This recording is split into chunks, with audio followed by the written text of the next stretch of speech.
This is Coogan Cassis for IFL TV in association with Scott's Menswear and MJ Marbella. We're in Carson at the Doubletree Hotel. Can I say where we are? Well, yeah. Well, I don't know, but you know, you might have some fans in Carson. No, but you might have some fans in Carson. With me, I've got promoter Eddie Hearn. Hi, Eddie. Hi. You alright? Long Beach, Inglewood. Sorry. Who's that meant to do? Don't know. Been a long day today. Yes. Long day. Well, I don't know. I've been with you today. What have you been doing?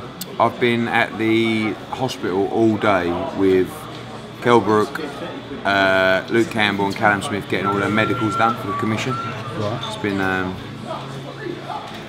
It's been quite hectic, dealing back and forward with the British Boxing Board of Control, brain scans, eye tests, EKGs, bloods. But we're all done. We're all done. We're all licensed. We're ready to rumble. Ready to rumble. You got here yesterday. Kel's been out here for a week and a half now already. He arrived here today. What have you said to him? What's he said to you? Do you know, I've never seen him so focused before. I mean, to be honest with you, like, what's the point in me telling you what he's like, what kind of shape he's in? Because it's irrelevant, isn't it? Yeah. He can be in a great frame of mind. He can have 24 packs instead of an 8-pack. He can have guns the size of King Kong. But it's all about Saturday night, isn't it? Talk of the devil. Yeah. Ready. So it's all about Saturday night, and you know, we had a good chat today, just talking about what lies ahead in terms of the opportunities and in terms of changing his life. You know, and it's all on Saturday night. This is a 50-50 fight, and one we all believe Kel's going to win. I'm very, very confident, and seeing him today, and seeing the shape he's in, and seeing a smile on his face, I'm even more confident that he's going to do the business, and I can't wait. I can't wait to see Kel in this environment and this kind of test, because this is what it's all about. And all the journey, the build up, you know, this is the moment where he makes it happen and he changes his life forever, and it's going to be a wonderful night. I know you're confident. I'm confident, but I also understand how hard the fight is. It's not like I know he's going to win. I just believe that he's going to win, and I know it's a tough fight. And you know, and I think Porter's got a difficult style for Brooke, and I think Brooke's got a difficult style for Sean Porter. But sometimes it's just your time, you know. And but as I always say, Coop, like, if you're not good enough, you ain't going to win. So that's the science and the reality. And if he's not, he won't. But I just think he just looks like he's in such good shape, you know. And when he lost the Alexander fight the second time, when Alexander pulled out, I wasn't sure he'd get back to that kind of condition, and I think he's even better now than he was for that. So I just can't wait. It's a brilliant fight, you know, 2 undefeated welterweights, and what a chance for Kel, you know, what lays ahead to win that world welterweight title. Will it bring some sort of closure, whatever happened Saturday night, on a very frustrating couple of years for Kel? Yeah, I mean, look, since obviously the first half of last year was really frustrating, because from the period of, I think, November to June, he had no fights, which was unusual because he was fighting frequently. In July he fought Carson Jones, in November he fought, or October he fought Senchenko, and then in March he fought Robles. So he's not been too inactive, but obviously he had the Alexander fight in the palm of his hand. And you know, he's got to do it the hard way, because obviously Porter beat Alexander, and I believe Kel would have definitely beat Alexander. So I think he's got the tougher fight now. But listen, that's life, and if he's going to win, he's going to win. But it's not really about closure. It's just about, I mean, people saying like, oh, he'll definitely pull out. Like, you don't. You know, he's making a lot of money, and it's a shot at a world title. Fighters don't pull out. Like, you know, he was injured and he couldn't fight, he couldn't train. That's why he pulled out. Now he's here, and he's coming to try and rip the title from Porter in his home country. Have you got opponents for Callum Smith and Luke Campbell? Yeah, we're just finalising. I can't even remember the kid's name. There's 2 of them, obviously. It's on my phone. What nationalities? One's like Mexican, South American, and the other one for Callum is a kid from, I think Boston or something like that. So sorry, my mind's not on it. One's like 10 and 4, I think, and the other one's 5 and 4, something like that. But the idea behind it is some rounds to get him. I'm not bringing him over here to have a 6-rounder to get beat. I'm bringing him over here to listen. I don't want him. I want to get some value for my money. I'm paying a lot of money for these two to come over here and get the experience. I don't want them to have 20-second blowouts. But a lot of it is about, you know, just being away, fighting outside, fighting in America, getting some exposure, and just, you know, the same reason we brought Kell Brook out here to fight on the Andre Ward undercard when Froch fought Ward, to get that experience and to have experienced the American, you know, atmosphere and the American occasion before. And when he walks out on Saturday, it's an outdoor event. He's boxed at an outdoor event, boxed at Craven Park in open air. So it's got a lot of boxes ticked. I didn't really want to mention this, but I will mention this because it's just been doing my brain in basically. After our interview the other day about Quigg, Frampton, Galahad, blah blah blah, Galahad, who's incidentally here as well, we didn't mention Rigondeaux. A lot of people were suggesting that there was a reason why we didn't mention Rigondeaux, and I just want to clarify that there wasn't a reason why we didn't mention Rigondeaux, but there isn't a talk of Quigg fighting Rigondeaux. No, so I mean, he's not on the radar. He's not in the mix. What do you want me to say other than being honest? That he's very, very good, and I would demand a lot of money for Scott Quigg to fight Rigondeaux, and that money's not there.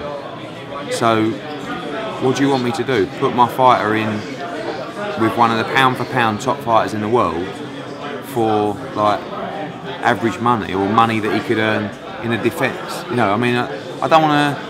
Again, I say this to you sometimes. I don't want to disillusion fight fans and tell them that it's all about the money. It's not, but it is very, very important. This is people's careers and their jobs that we're talking about here.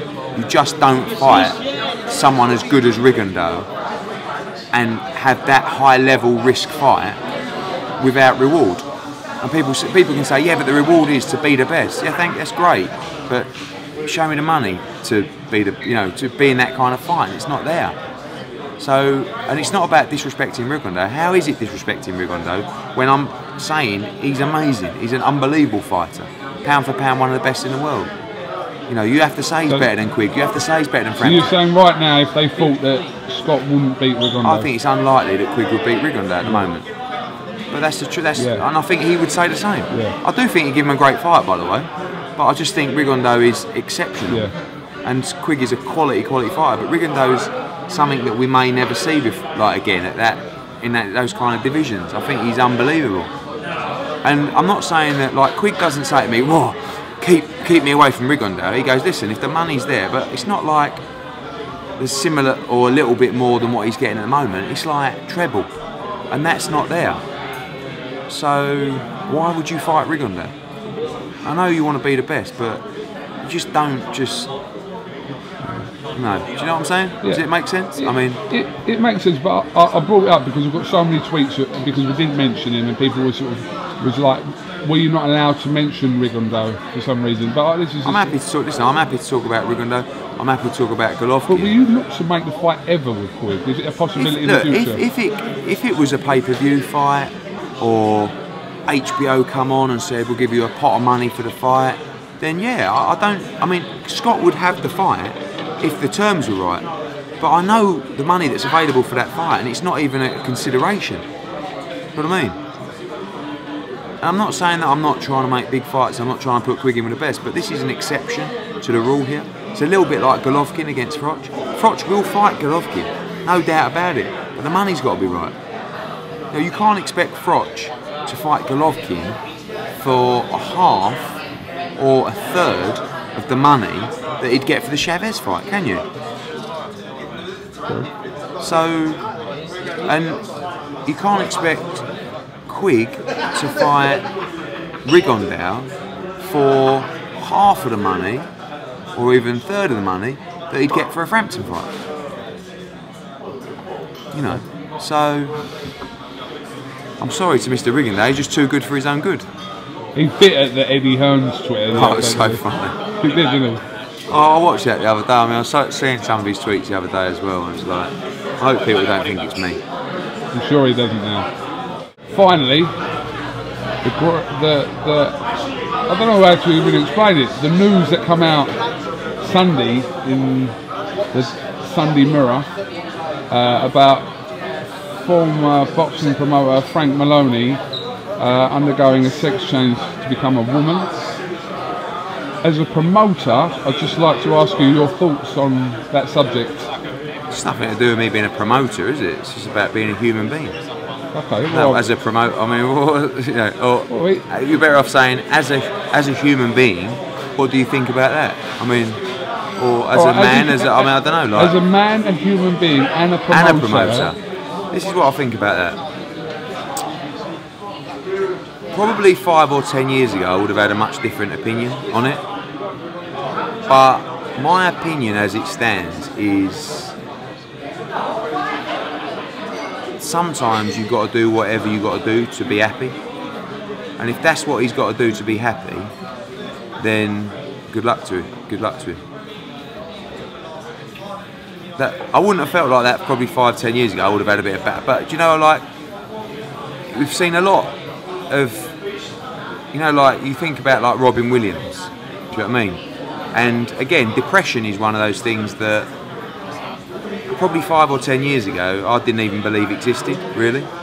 But you see so much of it. You're around so many different people, and you know, I think sometimes you look at like Robin Williams and you think, I know we're going off on a bit of a tangent here, but this is a guy who's got a wonderful career. I don't know a lot about his personal life, but he's got a bucket load of money, got a lovely house. I'm sure has he got a family? I don't know. I mean, Robin Williams? I don't know. Well, I assume so, but yeah. I'm not too... But again, like, so you look at him and you think, oh, look at him, what a laugh, but underneath, he's in pain, and he ends up taking his own life. So, if Frank has done that to make himself happy, then I say good luck to him. You know. Yeah. I mean, selling the story, I don't know the circumstances of selling the story. I'm not a mad advocate of that, because you know, you're going to put yourself up for stick. But from the basis of what he's done, at the end of the day, if that's what makes him happy in life, you know. I suppose the bottom line is it doesn't really have any effect on your life, my life, apart from really, I suppose, his family's life and him. Yeah, but that's nothing to do with us either, is it? It's a bit of a shocker, don't get me wrong. It's a bit like, wow, I mean, we heard it, you told me about it, I think, a week before it came out, or something like that, and I sort of said to you, you sure? You know. And it is a shocker, isn't it? Especially, I mean, I've known Frank Maloney probably since I was like 12 or 13, like, you know, from being around the boxing scene. Now, I spoke to my old man about it, and he was shocked. I'm sure everyone who's dealt with him is shocked as well. But again, it comes down to, if you're living in pain and you have to make that kind of change to be happy. Maybe now he feels as though the weight of the world is off his shoulders, and he feels amazing. That it's, you know, and good luck to him. You know, I mean, again, it's nothing really to do with us, is it? You don't have to necessarily agree with it or disagree with it. But like I said, my mentality now is probably much different to how it was when I was 25. You know, which I might have been sitting here having a laugh and a joke about it. But again, my initial reaction was, but on reflection, you know, if you're living in pain and you're not happy with your life, maybe you've got to make those changes to avoid something bad happening, you know? Okay. Sorry, you know. Philosophical. What do you think about it?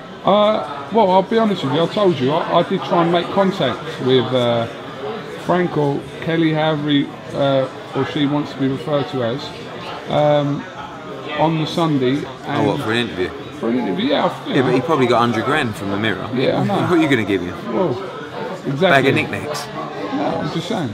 I did try, I thought, you know, I tried. Yeah. And he politely, very politely, said that this time no. So I did try to, but it wasn't rude at all or anything like that. It just, for whatever reason, didn't want to do it. So. Well, he don't need to, does he? No disrespect to IFL TV, but he's just sold a massive story to the Sunday papers, you know. But to ask, if you don't ask, you don't get. But you know, the boxing world is full of surprises, isn't it? Absolutely. See a few pictures of you, the social media. Don't know what to call Sadie it, really. Hearn. Sadie Hearn. Do you know how many people sent me that picture? I know. It was like, I definitely would have gone a darker shade of brunette though. Quite pretty actually, wasn't Do you think so? Yeah. Not sure. Yeah. Not sure. Anyway, we're getting to flirting stage, yeah. Alright, well listen, Eddie, thanks for talking to IFL TV. We're going to obviously... Got a media workout tomorrow. Press Deontay Wilder's over there, you seen him? He's at the bar talking to Kel. With Kid Galahad in a dodgy vest. It's funny, I was going to get him over here, but that really put you on the spot. He walked... Who? Would that put you on the spot? What, Kid Galahad? Yeah. Not really. Spoke to him quite at length today about the whole situation. Barry! Barry! Mugged off. Yeah. How you doing? Can you sit down? Come on, Bazza. Can you tell him or tell us why Quick Galahad can't happen? We had a chat about it earlier. Well, certain reasons that I probably wouldn't tell you on the camera just because they're private between, you know. But mainly because I don't feel that fight yet gives them both what they need for that kind of fight. I think that Barry's got a decent fight against Tyson Cave.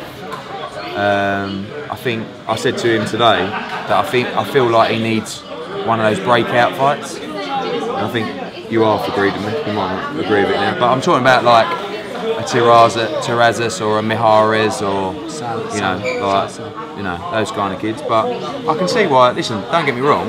Quigg against Galahad is. Hold on. The thing's running out. Hold on.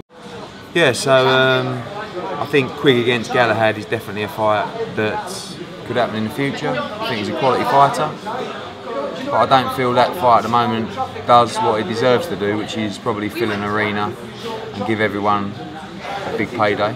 But I feel as though he needs like a breakout fight because he's getting some good exposure, but he hasn't really beaten anyone of significant quality. It's not his fault, but he's beat everyone that's put in front of him. Tyson Cave is definitely a step up. He's world ranked, but I would like to see him fight a Terrazas or a Mijares or a Gekpo or you know.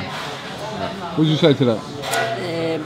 Like I said, that's what he thinks. Then that's what he thinks. I can understand where he's coming from. He wants me to fight someone who's in the top 5 or top 10, who's rated very highly. I haven't boxed anyone who's very highly ranked in the world governing bodies. But hopefully after this fight, I can find Tyson Cave, do a number on him, do another number on someone else in the top 5, and then we can definitely get the fight on. By the way, it's not like a case of you've got to earn your shot. I don't really believe in that, but I just don't feel it's the fight that it should be at the moment. Do you know what I mean? I feel as though when those two should fight, it should be a fight that fills the MEN or the Sheffield Arena, and I don't think it is. So you rate him as a fighter? Yeah, I do rate him as a fighter. I think he's a very good fighter. I think he works very, very hard. And he's got terrible vests. But listen, he's so dedicated. You know what I mean? He lives the life, and I think he's a quality fighter. He's in a great division, great domestic division. You know, you've got obviously Quigg and Frampton, who I believe, if Frampton wins, will fight Quigg next. Then the winner could fight him. You know, you've got young Gavin McDonald, you've got young Jazza Dickens, who he's already beaten. You know, it's a good division. Good fighters coming through. Yeah. We had a good fight with Jazza Dickens. Yeah, tough kid. Good fighter. Oh. It's all gravy, Coop. You know It's what I all mean? good. It's like, you know, it's Like I said, from a fan point of view, it's a nice piece for you to get. it is. It is.